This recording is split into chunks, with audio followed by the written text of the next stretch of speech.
Time for another edition of Out and About with Jamie Grout, and my conversation today is with Chris from Newton News. You read his byline all the time, both online and in the newspaper. It's a local Newton, Iowa newspaper, if you're not familiar with it. It's been around for a long, long time.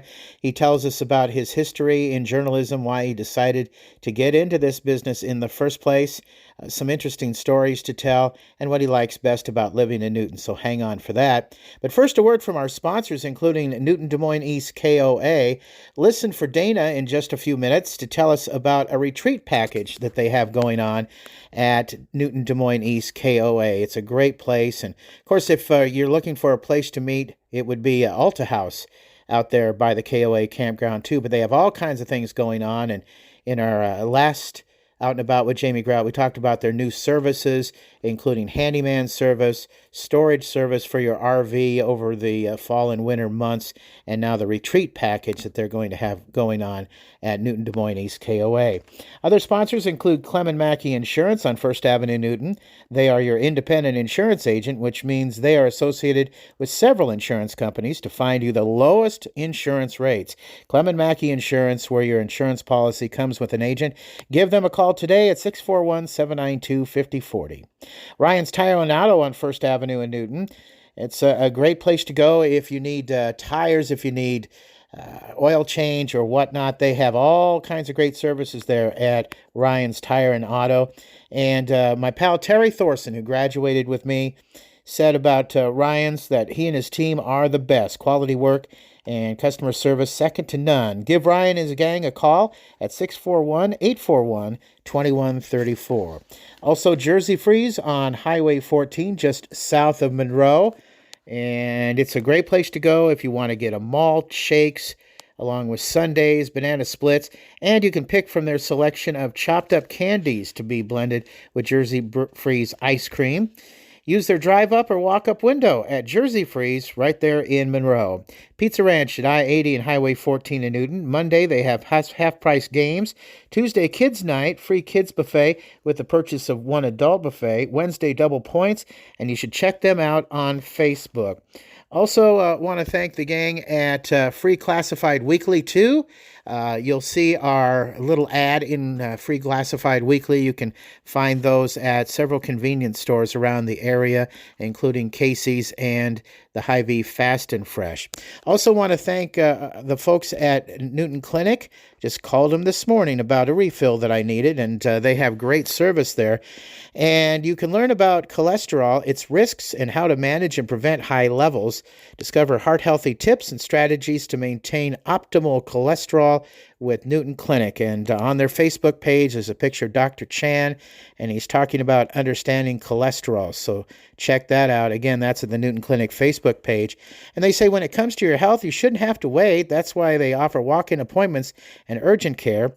Get the help you need when you need it, because they're there and they treat you just like family. Now, their walk-in hours, Monday through Friday, 7:30 a.m. to 8:45 a.m. and 4:45 p.m. to 6 p.m. and Saturdays, 9 a.m. to noon. Check them out not only on Facebook, but also at newtonclinic.com. That's newtonclinic.com. My conversation today is with Chris Braunschweig, who is a reporter for the Newton News. I've wanted to talk to you for quite a while because you and I both in the media. Yep. And I had a passion to be in radio back in the day, got into it and in it for 49 years now. And you obviously have a passion for journalism and newspaper. Where did that come from, Chris? Honestly, I wish I had the cool story of where it happened in high school, happened in middle school, or even when I was a little kid. It actually happened when I was in college. I've always liked writing, but I was a big fan of movies. So I went into college. I went to Briarcliff University. And where is that located? That's up in Sioux City. Okay, so sure. Not too far. A lot of people recognize Morningside College is also there. Yes. But I went to Briarcliff. It's a private Catholic school, and I went there because I saw they had a video production course and saw this thing called mass communications. I thought, that sounds kind of cool. So my freshman year, went through all the intro courses, thought, okay, this is really great. And then I met a person who would eventually be my boss for the Sioux City Journal. His name is Bruce Miller. He's a adjunct professor at Briarcliff University, and he taught news writing. And as soon as I met him, I changed my whole idea of like, I'm not going to write screenplays for movies or things like that. I want to be a journalist.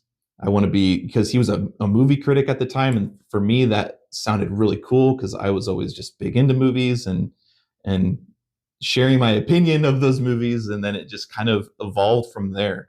I, I finished Briarcliff University and got my first job at the Sioux City Journal. Had an internship there first, and then they offered me a job of between, do you want to be the cops reporter or do you want to be the weekender editor? And the weekender editor basically writes feature stories. And I thought, that sounds way more fun. And it was. For 4 years, I was there and basically got to really hone my skills as a community journalist by speaking with local bands, theaters, doing stories on artists. How fun. And it was so cool. It was so cool. Bar owners, restaurant owners, culture, all these really fun stories. And I got to really know the community of Sioux City that way. And it's a huge community. So that's kind of where it was a late start to my passion for journalism. And it's only grown since I've come here in Newton, which was back in July 2018 at this point. Tell me about some of the more interesting stories that you've done. In Newton or either way, either in Newton or up in Sioux City. Both, because I'm sure they're fascinating. They are, and it's so hard to like think back on my old stories because after you do a story, you're just constantly moving on. You don't really get a time to appreciate what you've done a little bit. But some of my favorite stories I remember doing in Sioux City, this sounds horrible to say this, but a music bar had closed. It was called the Chesterfield. It was known for hosting all this live music and really helped cultivate and promote the local music scene there. And just out of the blue, it closed. And it closed mysteriously. And nobody really knew why? Nobody knew why. It's just all of a sudden, it just closed in the middle of the night. Apparently, the cops came and told everybody to leave in the middle of a really popular karaoke night. And it wasn't like people weren't going to the bar. There was always people there. And then a little while later, I had a really good relationship with the bar owner. His name's Mick. And he finally kind of came out of the woodworks and just needed a break. And he told me everything. And I felt really cool being able to just get the scoop on that and finally tell that story of why it did close. And essentially it was just burnout, but he did it he in a regretful way, but he didn't tell anybody. And it was really interesting to take a feature story or something that everybody had known in the Sioux City community, in the music community, and have a more serious story in the Weekender. And I thought that was always really cool. Any kind of feature story where I got to look at food or hang out with like MMA fighters was always really awesome. We had this Battle of the Bands back at the Sioux City Hard Rock, and I wrote reviews for that, and it was so fun. It was probably my one of my favorite things I've ever done in journalism was just write reviews of local bands. And you had done reviews on movies too before that. I was doing a little bit of that in college, just to kind of just try it out. We were encouraged to write, and I was like, well, I might as well do it. So, but I think I really got to, really try critiquing and express my opinion through these really long form reviews. I was at at those shows and constantly writing notes, and people were really resonating with those, and they loved reading those. And I thought that was really cool. They would just go to the show, and then people were excited to read my, book long reviews of the show. Sure. Some people weren't too happy, and which resulted in a death threat. So, oh no! Yeah, that was pretty interesting. You got a death threat out of a review? I got a death threat out of a review. Okay, how did that play out? Well, I will say it was a bad rapper, and his bad rapper friends did not like my review of his show, which was terrible. It was poorly thought out. It was, everyone gets maybe 30 to 40 minutes to play, and I don't think he was on stage for maybe 15. He was late. He didn't show up for all this other stuff, and it was just so unprepared and it was not good. And there's way better hip hop acts in Sioux City. So to see that up on the stage, I mean, I couldn't take it seriously. So I kind of let him have it a little bit. I tried to be respectful. It wasn't just like saying, "Oh, you're trash," and I really explained my points, but then it resulted in some nasty Facebook messages from folks. Yeah, which is it was not great, but we roll with it. Nothing, of course, nothing happened. I'm still here. Yeah, thank goodness. Yeah, I would say. Golly, geez. Okay, what about stories in Newton in particular? Stories in Newton. Oh man, I mean, truthfully, I love just being able to go to a city council meeting, a school board meeting, a supervisors meeting, and watch it unfold and watch a really interesting story develop like right in front of me. I'm kind of a public meetings nerd. That might be horrible to say, but no, not for a local newspaper. But I truly do love public meetings and seeing that interaction between citizens and elected officials. I love that interaction because sometimes it can be just entertaining from that perspective, but also something really engaging. You know, you can find something that is you can find real problems, and there's not one side that's right, or it gets even more complicated the more I research into it. Like, you know, there was a zoning dispute over in Mingo that was argued about at a supervisors meeting, and it just got heated, and there was lots of back and forth. Lawyers got involved. I mean, it was a mess. Mm-hmm. But I really did like writing those types of stories, and it's kind of a cop out to say any public meeting story, but really any public meeting story is great. And again, it's 6 years I've been here now, trying to think back to what some of the more interesting stories is so hard because I'm already working on what's next and trying to think about what stories to do for next. Were next you issue. At the city council meetings when the gentleman was protesting about some things and got handcuffed? I was. In fact, I was. I'm not sure if it was the first time he was arrested or the second time. And what was that about anyway? Refresh my memory. It was about a gentleman, a 19-year-old at the time, who got arrested during a traffic stop, and that went viral too. Right. And the police department thought he was high or he was on drugs. They thought he was drunk, and then they thought he was high. So it got kind of complicated from there, and they're presently in litigation. And Noah Peterson came to the city council meeting and complained about this very incident. Mm-hmm. And apparently officials didn't like that, so he was arrested. So yeah, and in fact, when he got arrested that first time, I had my phone out and I got the recording of him being arrested by their police chief, and I posted that to Twitter. And I'm still getting notifications from that. I mean, that ended up getting like about 1 million impressions on Twitter, and it went. I mean, that alone went viral. And now he has a litigation, with the city as well. So yeah, I was there. I mean, that was not something I thought I would see at a city council meeting. You know, I've seen people, you know, be told to leave or sit down or be escorted back to their seat or something like that.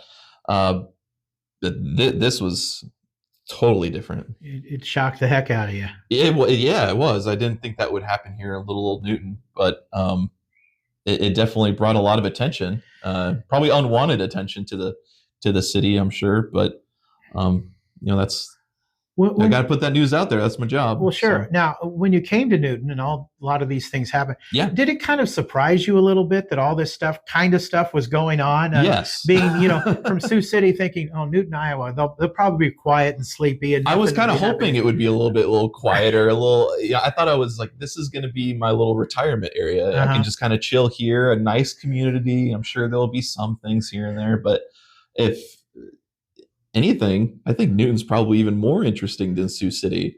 And Sioux City still has its interesting things going on as well. But yeah, I was not expecting that out of little Newton, but here we are. And So how long have you been with Newton News, Chris? I've been with Newton News since 2018. I got here in July Okay. 2018. So I had shorter hair back then, and I dressed in khakis and a shirt and tie. You were more conservative. I was very much so, very much so.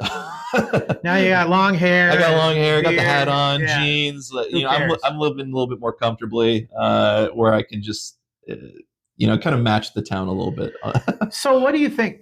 When I came, Newton is my hometown. I graduated back yonder in 1977, and born and raised here. And of course, Maytag was going strong at that time. When I came Yep. back to Newton, Maytag had closed about a year or two earlier, and people were down in the dumps and kind of feeling, what are we going to do now? There's Oh, no yeah. Maytag in town. But my feeling is, and I tell people this, I try to put a positive spin on it because I've been told that Newton has the highest population that it's ever had here in town, Mm-hmm. and that's by Craig Armstrong, who would be the person That is would true. know. Yeah, yeah. And I don't know if you feel the same way, and I'm kind of asking you to opine on this, Sure. but that Newton's kind of in a renaissance period. I felt more. I felt Newton was certainly heading that direction more before COVID came. Mm-hmm. I think Newton was on a really nice trajectory, and then kind of COVID came in and put a lot of that to a halt. I think there's still a lot to be said about Newton's renaissance. There is a lot going on, so I'm not trying to dampen any of that. There also just seems to be a lot of things leaving in its place too, Mm-hmm. and we see that with the downtown, and the downtown's also filling as well. So it's always an ebb and flow. It feels it, at least that's what I've kind of seen. Right.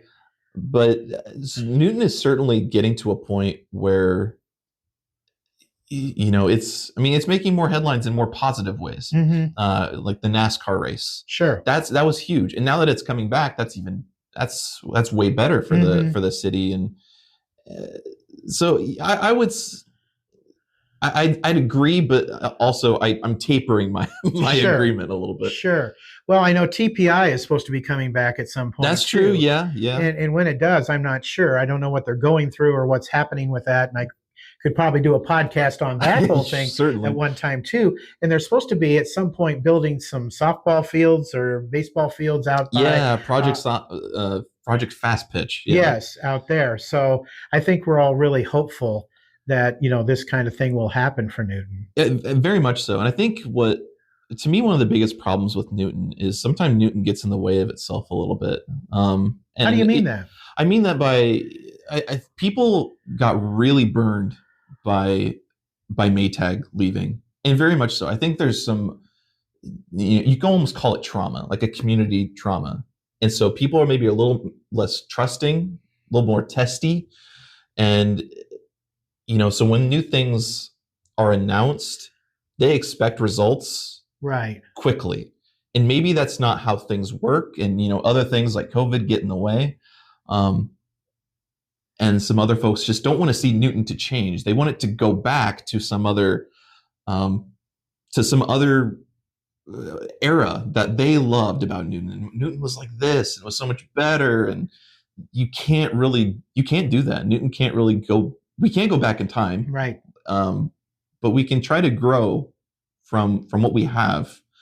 And I just think that when Maytag left, it really hurt people. Yeah. And I still think we're feeling that to this day, because there's still a lot of people that have negative feelings towards anything that's coming in to change, because even though they want change, but they're still fearful of it. Well, yeah, there's a little bit of doubt in their minds because of getting burned by Maytag. And, their motto was the dependability people, and people in Newton had come to depend on Maytag. Yes. And I'll tell you what, Maytag put a lot of people through college. It did. My sister, Chris, had a full ride Maytag scholarship to the University of Iowa. Wow. And they did that for a lot of people every year. And they were very generous with the town. And we have Maytag Park, Fred Maytag, built Hotel Maytag. I mean, there's lots of stories behind that. And I did a podcast with Larry Hurto. But then when it left, people kind of were feeling, I guess the word would be jaded a little bit. Certainly, yeah. And I think that's still around. Yeah. People still have kind of bear that grudge a little bit. Yeah. And I don't know how long that's going to take to heal or what it's going to take for them to change their minds. But Yeah. there are obviously projects in the works that will maybe help people see differently. I mean, we see Legacy Plaza changing Sure. all the time. We have great things already happening in Legacy Plaza. Uh, I'm a big fan of Hazelig and Murph and Mary's, Yeah. and seeing that grow is exciting. We love that. We love spending time in the courtyard and spending time in the downtown. They're going to have the boutique hotel too in there. Yep, and the apartments. I mean, now, do you know when the splash pad is supposed to be finished? By any chance? I see them working on it. I don't remember. I should know because I just wrote a story about it. Okay. But, I would assume within the next year, but I know that they're probably going to be doing some parts of that in phases. I see. So whether it will be 100% finished by next year, I don't know. I certainly hope so. Yeah, I'm sure. We would all love that, I'm sure. Yeah. Well, the kids would. I know that. Oh, yeah. Can't wait to take my little 2-year-old there. There you go. Yeah. So the newspaper business it's kind of like the radio business in a way. It's a little bit, I don't know how to put it any other way, except I would say scary to it's a volatile. certain extent. Yeah. And boy, I tell you, my mom, I don't know if I ever told you this, was editor of the Missouri Valley Times. Missouri Valley is over in western Iowa, by Council Bluffs, during World War II, because that normally was a man's job, but they were all off to war. So they got my mom to be the editor. And Chris, I was raised as a news junkie. So my mom would read the Des Moines Register and Tribune and the Newton Daily News every day, all 3 papers. And if it came to be 10 o'clock at night, this is before the days of remote control, she'd say, Jamie, get up and get Channel 8. I haven't seen any news all day, after she'd read 3 newspapers. Oh, my goodness. So I was raised that way. And yeah. She loved it. On the weekends, she'd get the Chicago Tribune. Oh, that's so cool. And so I kind of inherited that. But I morphed over more to radio than I did newspapers. Yeah. I don't think I could write. That's why I'm afraid to write news stories. I'm afraid I get sued. So, I mean, did they teach you how to avoid lawsuits and things like that in journalism class when you went to Briar Cliff? Because I'm wondering about that. I mean, you could say something. I've had people come up to me when Randy Van would write the news for me at KCOB, and I read it at Rotary, and they've said, oh, that's not right. Well, then I do the cop-out and say, I don't write it. I just read it. Okay. Well, yes. I remember in Briarcliff, we took a law and ethics class, which was by far the hardest class any of us students had to take. I mean, our professor, Michael Crowley, he was adamant that we knew so much, and at least instilled in us, he's like, even if we forget the details, we at least have a gut feeling that tells us what's right and what's wrong. It's like an intuition kind of thing? Yes, yeah. So that's, I think, what that class is for, is to just kind of build that into you. And I feel like I've definitely got that. And there's always going to be people that disagree with my reporting. I'll always uphold my reporting unless there's something that, I really did mess up on. And I will say that doesn't happen often. But a lot of times the people that disagree with you just don't like to hear the news, or don't like to hear what's being said. Or they don't like to hear negative things. Yeah, exactly. I know people that won't watch the TV news. See, I'm 180 degrees around from that. I'm watching news all day. But I know people that won't watch it because it depresses them, and they just don't want to hear it. And that's fair. I mean, there's definitely news organizations out there, especially TV, where they do focus a little bit more on heavier stuff, and it can get draining. Gosh, I mean, everyone remembers when the pandemic was going along. That's all that was being reported on. And I mean, to a certain degree, they should be doing that. But it can wear on you a bit, and especially now with social media. I mean, people are just constantly getting news and information to themselves, and it's borderline. You have to develop healthy habits when it comes to consuming of any kind of news, whether it's radio, whether it's newspaper, whether it's social media, TV. You have to limit yourself, because otherwise you will just kind of get sucked into that, and it doesn't make you feel good. It doesn't No. make people feel good when they're Mhm. constantly being bombarded with bad news. Right. And But you occasionally, as a reporter, get to do good news stories, don't oh, you? absolutely, Well, yeah. tell us about one that might stick out in your mind. And Does I know you've done a lot of them you know over the years. anything that just because it's coming up again, the fall festival over at Arboretum, the Newton Mhm. Arboretum and Sure. Botanical Gardens. They had their debut fall fest last year, their inaugural fall fest, and had this scarecrow contest. And they're doing that again this year, and I love that. I love anything that's sort of outside the realm of public meetings, outside the realm of politics and crime, and something that I can really showcase. Like, here's something that's really positive going on in the community that you can take part in and enjoy and love, Mhm. and people did. And so that's something that always sticks out to me. Another kind of positive story was there was this uh, gentleman in Baxter, a younger guy, younger than me, and he's legally deaf, and he went through all these hardships uh, and just out of the blue decided I'm gonna go climb mountains in Colorado Wow. and go on the Colorado Trail just by himself.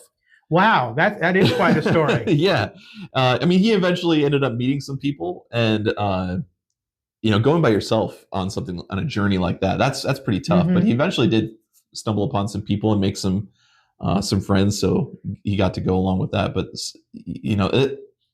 it's a really that kind of story was really cool, and it resonated with me because he never thought something like that would happen. He never saw the handicap keeping him from what he wanted to do. Right. And he had the full support of his family. I mean, they went so far as to make I think dehydrated meals for him.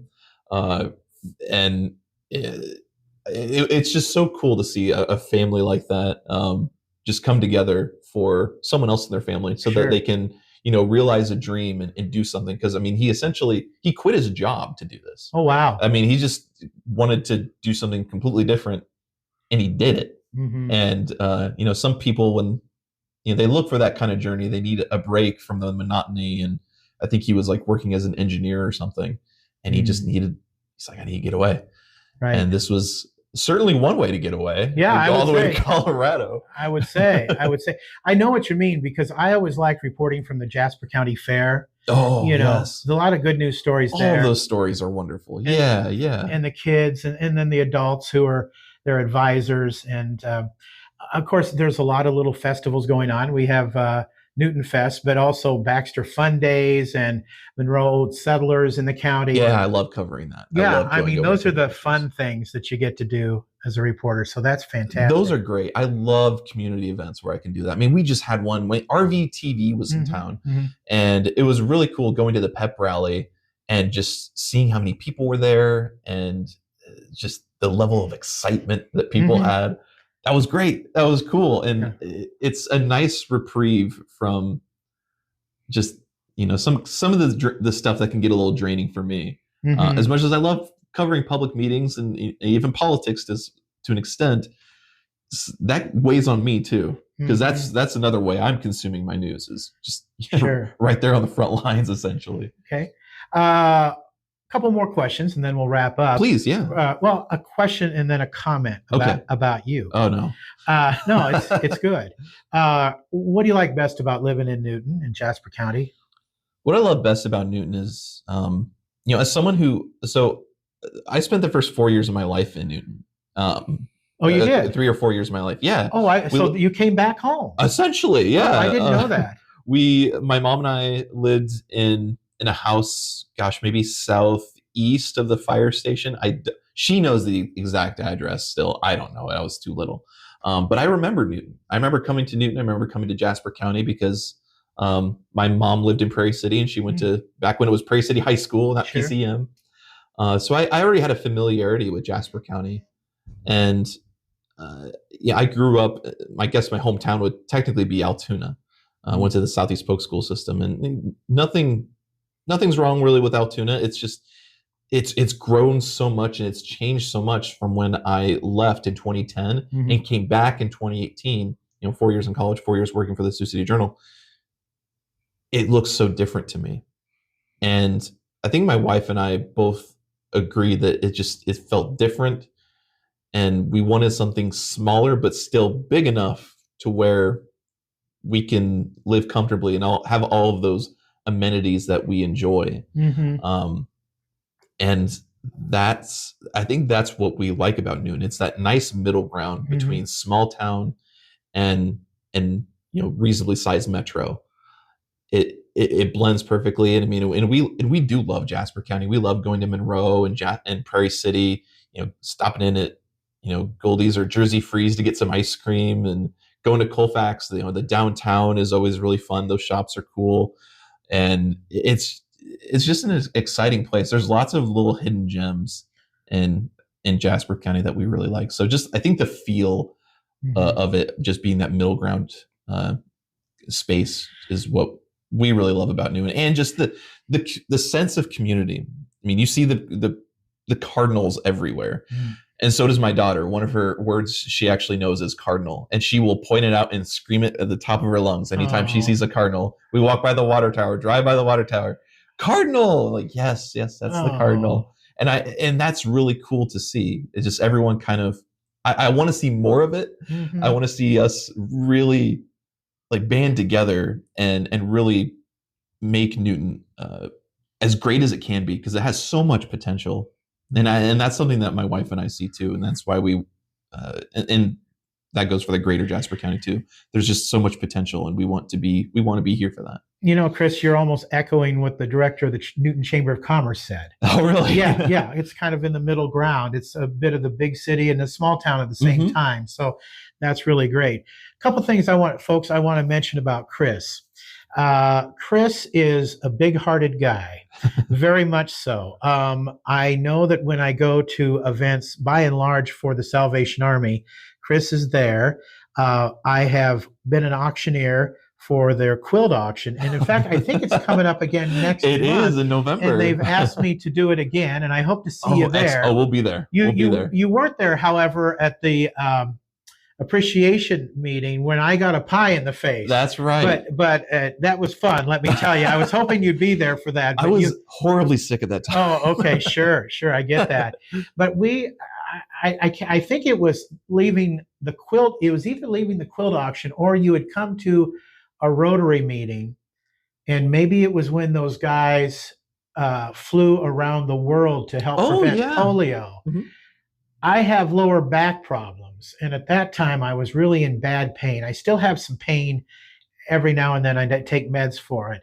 But you were kind enough. You saw me hobbling around trying to get to my car. You grabbed my car. Oh, that's right. And brought it to me so I wouldn't have to walk over to it. Yes. So thank you very much for that. Anytime. And when I was inducted into the Iowa Rock and Roll Hall of Fame, you did a big story, and the headline said "Hometown Radio Star." And my head swelled up a little bit. But the best thing about that is my sister is in Park Center, and she has Parkinson's disease. Oh. And unfortunately, she's in hospice now, but she's got that on her wall. Oh, and gosh. She looks up at it every day. And I wore a shirt that's kind of like the one I'm wearing today, where I have that I was inducted into the Rock and Roll Hall of Fame. Mm-hmm. And I wore it last week, and she just says, "I'm so proud of you," Oh. And then she points to the article. Oh, gosh. And that's because you were so kind and did those things. And see, I don't realize as a radio guy the impact that I have on people unless they tell me about it. And I have heard about things like that. And I hope you know that you have the same impact, Chris. Well, thank you. I do appreciate that. And that is so sweet. And really that to me is worth more than any kind of newspaper award ever. Anybody who takes a newspaper that they got and puts it in a frame, hangs it on their wall, whether it's their business or their home, or they just have it for their scrapbook, that means the world to me. Sure. I love that. Yeah. That is so sweet. So yeah, thank you very much to you and your sister. Thank you. Thanks for talking with us today. Absolutely. Thank you for having me, Jamie. We're with Dana from Newton Des Moines East KOA, and you have a retreat coming up. Tell us about that. Well, we have a new retreat package. We invested in some really adorable vintage campers. We have 2 Airstreams that sleep 4, and a Shasta that sleeps 2, and another Forester that sleeps 2. These are sleeping campers that we offer up in a really cool atmosphere. Each one has its own patio, picnic table, fire pit. We also provide Blackstone grills so that you can grill out while you're staying with us. We have it all lit up with exterior patio lights and cute furniture and pillows. And all you have to do if you want to take advantage of our retreat packages, we have what's called an a la carte package where you just rent the campers themselves and come and stay.